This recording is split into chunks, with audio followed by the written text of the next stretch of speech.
G'day, this is Scott from ScottsHobbyz. Today I'll be showing you how I sharpen an axe with only a file. This axe was picked up by a friend at the market and needs some edge repair and sharpening. It's a Fiskars X17 model splitting axe.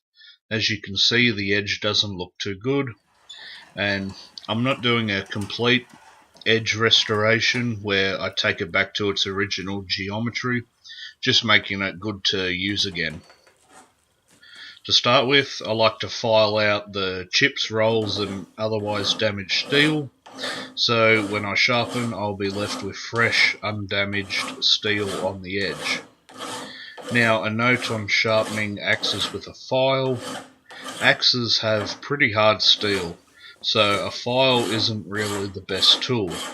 They will work on some, but will just skate off of others. I'm pretty sure I read somewhere Fiskars heat treats their axes to 55 Rockwell, which is probably about the limit of what most files will sharpen. I will do some videos in the future showing other methods. As you can see, I've filed away the damage.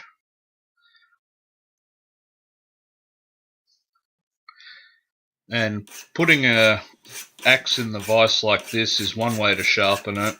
I will show a couple others as well. I show one side done, and if I was to use this axe only for splitting, doing this to both sides like that would be plenty good enough. But I decided to thin out the steel behind the edge as well. Using this draw filing method will give you more control over the angle you are using, but remove steel at a slower rate. Also note that I have it clamped to a bit of wood in the vise. You can also just clamp it to the bench. Two very important things to do when doing this is to be very careful with your hand that is near the edge, as one wrong slip could cut you. So if you aren't confident, wear a heavy glove on that hand just in case. The other important thing is to make sure you're comfortable when doing this. If you're leaning over and your back starts hurting, you'll probably rush to get it done, and then you'll have a much more likely chance of cutting or otherwise hurting yourself. That's why I clamp it to the wood in the vise, as it is the right height for me to stand up straight. When I clamp it to the bench, having a seat of the right height is what I do. I'm thinning the steel a little behind the edge so it will work for the odd cross-grain cut instead of just splitting. This isn't needed if you'll only split with it.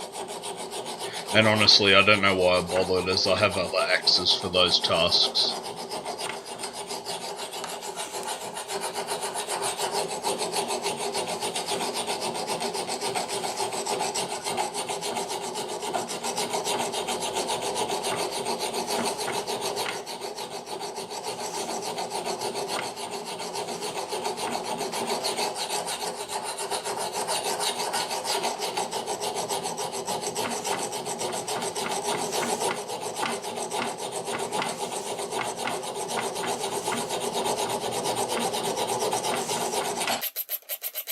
Here I'm adding a small bevel at a greater angle to finish off, just to strengthen it a bit.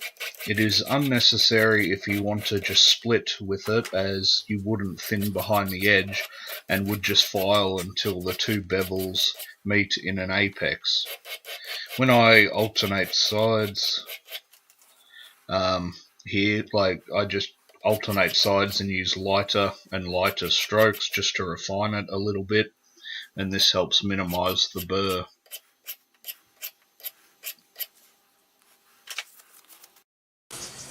Now, to test it out on some firewood, this size axe is great for small to medium splitting jobs and can do the odd cross-grain cut, just not as good as an axe without the flared cheeks that this model has. Also, I haven't swung an axe for a while, so don't be too hard on my accuracy. I need to practice again.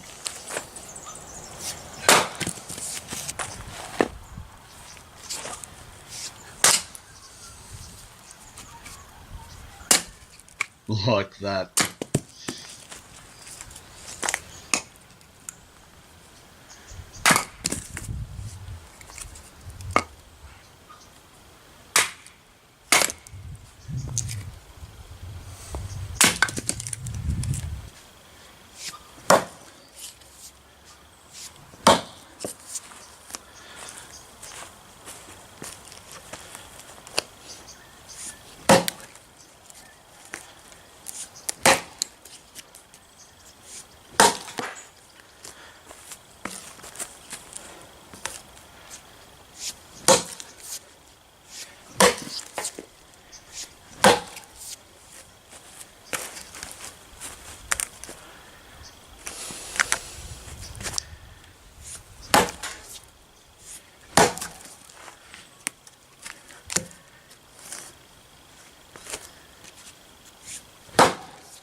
As you can see there, it's doing its job. It just doesn't bite in as much as axes more meant for this cross-grain cutting.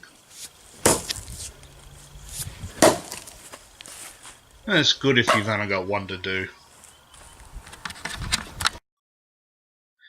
As you can see, no edge damage, just a bit dirty, and I've split the wood fine. Thanks for watching, and don't forget to subscribe, like, comment, ask any questions, that kind of thing. And have a good one.